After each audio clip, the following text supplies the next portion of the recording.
Hi there, glad you came to join me today.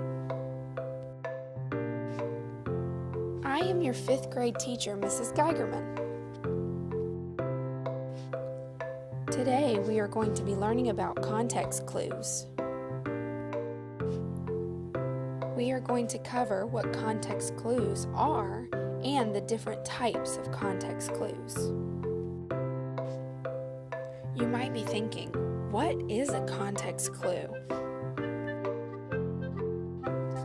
Think back to a time when you were reading a book and you became so frustrated because you didn't understand what it was talking about. Well, using context clues can help you not be so frustrated when you're reading. A context clue are hints that the author gives you to help define a difficult or unusual word in a passage that you're reading. Here is an example sentence.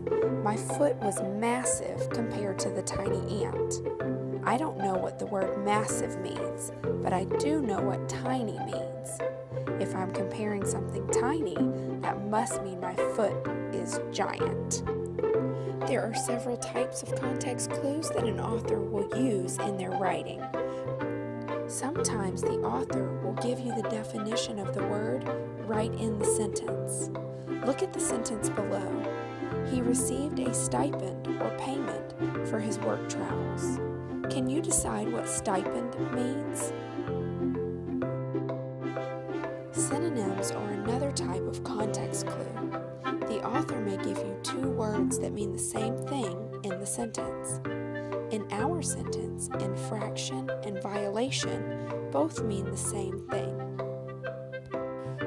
You might see a word in the sentence that means the opposite of the unknown word.